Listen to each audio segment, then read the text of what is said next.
नमस्कार साथियों। आशा है आप स्वस्थ और कुशल होंगे। तो मेरी पिछली कहानी आपको कैसी लगी, पैसे पैसे का अंतर? इसका उत्तर तो आप लोगों के द्वारा दिए हुए कमेंट से पता चल जाएगा। काफी सराहना हुई इस कहानी की और बहुत अच्छा रिस्पांस मुझे मिला है।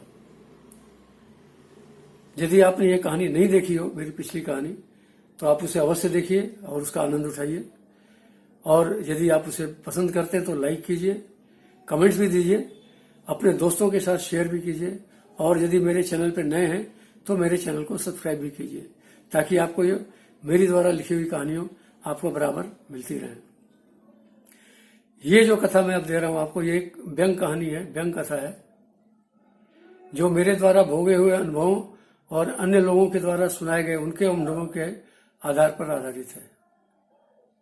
आशा करता हूं कि आप इसे पसंद कीजिएगा और इसका आनंद उठाइएगा। और कहानी सुनते वक्त हो सकता है कि आप अपने याद को भी ताजा कर सकते हैं। हो सकता है कि कहानी कहीं न कहीं आपसे भी संबंधित रही हो। तो चलिए अब देर किस बात की, कहानी शुरू करते हैं। समस्या कार रखने की, किंतु एक छोटे से ब्रेक के बाद।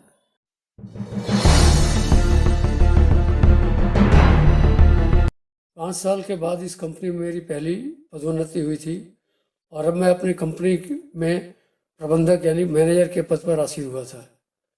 कंपनी के नियम के अनुसार मुझे 1 महीने के अंदर कार खरीदनी थी, वरना मुझे कार के मासिक भत्ता से, जो कि किसी साधारण फैक्ट्री के काम कर रहे सुपरवाइजर अथवा फोरमैन की तनख्वाह के बराबर होता था, मैं उससे वंचित रह जाता। कार खरीदने के लिए कंपनी ने लोन की भी व्यवस्था की हुई थी। इस कंपनी में जब से मैं आया था, मेरी हार्दिक इच्छा थी कि जल्द से जल्द मैं इस पद को हासिल करूं और अन्य लोगों की तरह कार में घूमने का अथवा उससे कहीं अधिक कार के स्वामित्व होने के एहसास का आनंद उठाऊं। अतः मैंने 1 महीने के निर्धारित समय के भीतर ही एक सफ़ेद एम्बेसडर कार खरीद ली, जो कि 10 साल पुरानी थी लेकिन अच्छे हालत में थी। कार तो मैंने किसी तरह खरीद ली, लेकिन मुझे नहीं मालूम था कि इस कार के कारण मुझे नाना प्रकार के अनुभवों से गुजरना पड़ेगा।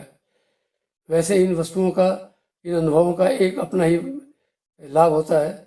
आप अपने आसपास के रहने वाले जानकारों एवं कुछ हद तक मित्रों की सही मनोवृत्ति के बारे में भी जान सकते हैं। आपकी व्यवहारिकता में वास्तविकता भी आ सकती है और अब आप अपने आप को स्वयं एक सफल परिपक्व सामाजिक प्राणी समझ सकते हैं। जो लोग व्यवसाय में हैं अथवा जिनका आमदनी अच्छी है, उनके लिए कार का खरीदना सुखकारी हो सकता है, लेकिन ऐसे निश्चित आय वाले व्यक्ति के लिए कार खरीदने की मजबूरी में उसे किस तरह की परेशानियों का सामना करना पड़ता है, वो तो कोई मुझ जैसा भुक्तभोगी ही भगा सकता है। अतः आप यदि ऐसे लोगों की श्रेणी में आते हों तो आपके लिए यह लेख काफ़ी लाभदायक सिद्ध हो सकता है, क्योंकि इसमें मेरे सारे अनुभवों का निचोड़ है। कार खरीदने के साथ जो पहली समस्या मेरे सामने आई वह थी कार कहाँ रखी जाए। मैं एक किराएदार की हैसियत से मकान के पिछले हिस्से में रहता था। मकान के भीतर कार रखने की कोई सुविधा नहीं थी। मकान के सामने की जगह हमारे मकान मालिक ने तारों का घेरा बनाकर उसके अंदर बगीचा सा लगाया था। अतः अपने पड़ोसी मकान मालिक से बात करने के बाद मैंने कार उसके घर के आगे खड़ी करनी शुरू कर दी, लेकिन वह इस समस्या का हल नहीं था, बल्कि एक शुरुआत थी। कार आने की खुशी में हमने अपने मकान मालिक और अड़ोस पड़ोसियों को मिठाई खिलाई, लेकिन किसी ने भी खुले मन से अपनी खुशी जाहिर नहीं की। हाँ, मिठाई खाकर उन्होंने बहुत जरूर चाव से खाई। हमारे मकान मालिक ने तो आखिरकार कह ही दिया, हमने तो मारुति बुक कराई है, उसका तो कोई मुकाबला ही नहीं। हालांकि अब तक 4 साल हो चुके हैं उनकी मारुति को, और उनकी मारुति का कहीं नामो निशान भी नहीं है। एक पड़ोसी ने तो अधिकार जताते हुए कहा, अब तो हम भी आपके साथ ऑफिस जाया करेंगे। स्कूटर पर जाने से बहुत तकलीफ होती है और समय भी ज़्यादा लगता है। मैं ऐसा महसूस करने लगा था कि मकान मालिक तथा आसपास के लोगों के व्यवहार में परिवर्तन आने लगा है। अब मैं अपने मित्र के साथ, जिसके पास एक फिएट कार थी, कार चलाना सीख रहा था, तो मुझे ऐसा लगता कि मुझे लोग चोर निगाहों से और व्यंग्यात्मक मुस्कान के साथ देख रहे हों। इस साल 10 साल पुरानी कार होने की वजह से कार में कभी कभी कुछ न कुछ समस्या रहती थी। एक बार मैं एक मैकेनिक के साथ कार का कार्बोरेटर ठीक करा रहा था, तभी अपने एक पड़ोसी के घर से के दरवाजे पर खड़े होकर मोहल्ले वालों को सुनाने की गरज से बोले, निगम साहब, आपने कैसी खटारा कार ले ली है? मेरे चाचा के पास जो कार है उसका तो इंजन अभी तक नहीं खुला। बस मैं इस बात का क्या जवाब देता कि सियानी हंसी के साथ फिर कार्बोरेटरों को ठीक करने की कोशिश में लग गया। यदि किसी कारणवश मैं 1-2 हफ्ते कार नहीं चलाता तो पड़ोसी बाज नहीं आते। इतवार की सुबह जब मैं कार में जमी धूल की परतों को सफाई कर रहा था, तब पड़ोस की एक बुजुर्ग महिला ने कहा, निगम बेटे, तू कार की तो इतनी सेवा करता है, मेवा क्यों नहीं खाता? मैं मनी मन बहुत झल्लाया। इन्हें क्या फ़र्क पड़ता है मैं कार चलाऊं या ना चलाऊं? किंतु फिर मैंने अपने को शांत चित्त करके उत्तर दिया, माँ जी, यह कार तो खड़े खड़े ही मेवा खिलाती है, फिर से चलाने की क्या ज़रूरत है? इसके बाद से फिर उस बुजुर्ग महिला ने मुझे कभी नहीं टोका। अब मैं कार चलाना सीख गया तो कभी कभार कार से पास के बाजार जाया करता था। कार का मालिक होने के नाते मैं दुकानदारों और जान पहचानों की नज़र में एक महत्वपूर्ण व्यक्ति हो गया था। सब्जी वाला अक्सर ज़रूरत से ज़्यादा सब्जियां पॉलिथीन में पैक करके स्वयं कार की डिक्की के पीछे रख देता था। पैसे की बात आने पर कहता, अरे साहब, ले जाइए, ऐसे फिर आते रहेंगे। इसके साथ ही दोबारा आने का भी आग्रह करता। कार उसकी दुकान के सामने खड़ी होने के कारण शायद उसकी दुकान की शोभा बढ़ती थी। जान पहचान वाले तथा ऑफिस के दोस्तों की भी हमेशा कार से ही मेरे को आने जाने का आग्रह करते थे, लेकिन उन्हें क्या मालूम था कि कार लोन के जो पैसे तनख्वाह में से कटते थे उससे मेरे घर का अर्थशास्त्र बिगड़ गया था।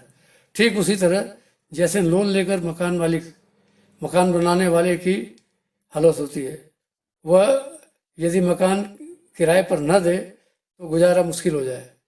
कई बार तो मैंने कार से जाने का वादा भी किया, किंतु कभी जा नहीं पाया। एक बार तो जान पहचान के एक सज्जन ने सुबह ही सुबह हमारे घर आ धमके और आते ही अपनी समस्या मेरे सामने रख दी।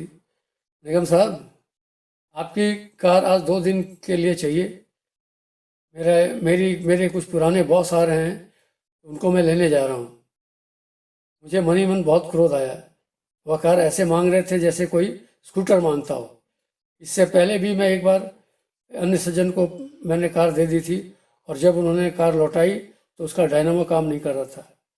मैकेनिक के पास जब कार लेकर गया तो उसने पूरे 250 रुपये गटक लिए थे। अतः इस बार मैंने उन्हें अपनी समस्या बता दी। मैंने कहा, मेहता साहब, असल में मेरी कार की बैटरी डाउन पड़ी हुई है, आप बैटरी चार्ज करा लीजिए और ले जाइए। शायद ये उनके बस की बात नहीं थी और वे चुपचाप सुनकर वापस चले गए, लेकिन उस दिन के बाद से वे मुझसे खींचे खींचे से रहने लगे। कार हम स्वयं कितना भी कम चलाते हों, रिश्तेदारों के आने पर घूमने की फरमाइश सबसे पहले होती थी, फिर चाहे पिक्चर जाने हो या पिकनिक मनाना हो। उस महीने तो अपने दिल को मैं किसी तरह समझाना पड़ता था और रिश्तेदारों के जाने के बाद अगले ही 2-3 महीने तक मैं कार को बहुत ही कम चलाता। कार को बाहर खड़ी रखना भी अपने आप में एक समस्या थी। बरसात के दिनों में जब रात की मूसलाधार बारिश हो रही होती, तब बादलों की गरज और बिजली की कड़क का असर मेरे दिल पर पड़ता। मकान के पिछले हिस्से में होने के कारण सोते समय हर समय एक चिंता लगी रहती थी कि कहीं कोई कार चुरा न ले। वैसे भी इस मौसम में हमारे आसपास के इलाके से 1-2 कारें चोरी हो गई थी। मैंने अपनी कार की सुरक्षा का पूरा प्रबंध किया, तो भी दिल में एक शंका सी बनी रहती थी और यह एक स्वाभाविक शंका थी। इस चिंता को अपने से कुछ दूर रखने के लिए मैं अपने मोहल्ले के एक चौकीदार को 10 रुपये अलग से दे दिया करता था ताकि वो मेरी कार की देखभाल करे। जैसा कि मैंने पहले बताया था, मेरी कार पड़ोसी के घर के सामने खड़ी रहती थी, अतः पड़ोसी के लड़के इस कार पर अपना पूरा हक समझते थे। उन्हें खुश करने के लिए अपने बच्चों के साथ कभी कभी पड़ोसी के बच्चों को भी मैं कार में बिठाकर एक चक्कर लगा दिया करता था। फिर भी अब बच्चे शरारत करने से बाज ना आते। एक बार तो स्वयं मैंने अपनी आंखों से देखा कि पड़ोसी के बच्चे कार के पहिए की हवा निकालते हुए मैंने देखा। इस बात की मैंने शिकायत जब उनके पड़ोसी मकान मालिक से की तो बहुत ही सावधानी के साथ की, तो भी उसने हंसते हुए कहा, साहब बच्चे तो शरारती होते ही हैं, अब आप यदि उन्हें ज़्यादा ठोकिएगा तो वे और शरारत करेंगे। पड़ोसी के कहने का मैंने यही मतलब लगाया कि अभी तो बच्चे एक पहिए की हवा निकालते हैं, ज़्यादा टोकने पर चारों पहियों की हवा निकाल सकते हैं। मैंने अपने आप को किसी तरह समझाया, आखिरकार यह कब तक चलता। एक दिन पड़ोसी का लड़का जब कार के पीछे के साथ कुछ छेड़खानी कर रहा था, तब मेरी पत्नी ने बड़े ही सहज ढंग से उसे टोक दिया। लड़के की माँ यह सब देख सुनकर बाहर आ गई और उसे रहा न गया और फिर सारी शराफत को ताक रखकर दोनों औरतें में खूब जम कर तू मैं हुई। शाम को जब उसका पति आया तो पड़ोसी ने कुछ बढ़ा चढ़ाकर उसे सारा किस्सा बताया। नतीजन वह मुझसे भी आ टकराया, यहाँ तक कि मामला फौजदारी तक होते होते बचा। इस लड़ाई का यह परिणाम हुआ कि अब पड़ोसी ने अपने घर के सामने हमारी कार खड़ी करने से मना कर दिया। मुझ पर अब एक दूसरे मुसीबत का सामना करना पड़ा, कार कहाँ खड़ी की जाए। मेरे घर के ठीक सामने एक मिस्टर मात्रा रहते थे। उनसे जब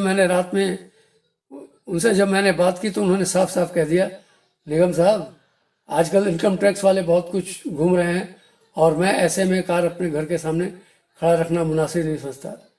अब मैं क्या कहता। आस पड़ोस में जितने भी लोग थे सभी से बात की, लेकिन सभी ने किसी बहाने कार को अपने घर के सामने खड़े करने से मना कर दिया। बड़ी मुश्किल से 4-5 मकान छोड़कर एक सज्जन को, जो कि पहले किसी जमाने में कार रखने का आनंद उठा चुके थे, अपने घर के सामने खड़ी करने की इजाज़त दे दी। कुछ समय के लिए तो हमने राहत महसूस की, लेकिन यह खुशी ज़्यादा दिनों तक नहीं रही। एक बार फिर पड़ोस में एक ट्रक रात भर रुका और सुबह होते ही किसी ने उसका पुर्जे और एक पहिया गायब कर दिया था। एक तो कार का काफ़ी दूर घर के बाहर खड़ी करना, दूसरे इस घटना का घटित होना, दोनों के ही कारण मेरे दिल पर हमेशा खौफ सा रहता था कि कौन जाने किसी रात कोई मेरी कार का ही पहिया निकाल न ले। अब तो ऐसा लगने लगा था कि इस मकान में ज़्यादा दिन तक नहीं रहा जा सकता और इस समस्या का सिर्फ एक ही हल है कि कोई ऐसी मकान लिया जाए जिसमें कि कार रखने की सुविधा हो। बड़ी मुश्किल से एक मकान मिला जिसका किराया कुछ अनुकूल था। हालांकि मेरी अर्थव्यवस्था पर 200 रुपये का करारा आघात था, फिर भी कब तक मैं अपने रातों की नींद को हराम करता, पड़ोसियों को खुशामद करता। आखिरकार मैंने वह मकान ले लिया। इस मकान के अहाते में रहने के कारण अब मैं रात्रि को चैन की नींद सोया करता हूँ और अगर कहीं हफ्ते 10 दिन के लिए बाहर जाना पड़ता है तो भी कार की तरफ से निश्चिंत रहता हूँ। निष्कर्षतः यदि आपको कार का आनंद उठाना हो तो कम से कम आपका अपना मकान होना अति आवश्यक है। यदि आपका अपना मकान न हो तो आपको ऐसे मकान की तलाश करनी पड़ेगी जिसमें कार रखने की सुविधा हो, और यदि मकान मालिक साथ न रहता हो तो यह बात तो सुनने पे सुहागा जैसी होगी। इन दोनों में से यदि कोई भी सुझाव मानने में आप असमर्थ हों और आपकी भी स्थिति लगभग मेरी जैसी हो तो मेरे भोगे हुए अनुभवों का ध्यान में रखते हुए आपको स्वयं व्यवहार कुशल बनना होगा, तभी आप कार रखने का आनंद उठा सकते हैं। तो साथियों, ये मेरी कहानी थी कहानी 88-89 में छपी थी, इसकी वजह से इसका प्रिंट कई जगह पे ठीक नहीं होने के कारण पढ़ने में कहीं कहीं त्रुटि होगी, उसको प्लीज़ इग्नोर कीजिएगा। लेकिन इसके अलावा मैं उम्मीद करता हूँ कि ये कहानी आप लोगों ने इसका आनंद उठाया होगा और कुछ घटनाएं अपने आप से भी जोड़ी होंगी जो कभी आपके जीवन में भी घटित हुई होंगी। तो कहानी अच्छी लगी, मज़ेदार लगी ना, तो अब देर किस बात की, आप इसको लाइक कीजिए, अपने कमेंट भेजिए, शेयर कीजिए अपने दोस्तों के साथ, और यदि चैनल पर नए हैं तो इसको सब्सक्राइब भी कीजिए। आप सबने इतना टाइम दिया और इस कहानी को सराहने में आपने मेरी मदद की, तो इसके लिए आप सबको बहुत बहुत धन्यवाद। अब मैं अगली कहानी में मिलूंगा आपके साथ, तब तक के लिए इंतज़ार कीजिए। धन्यवाद।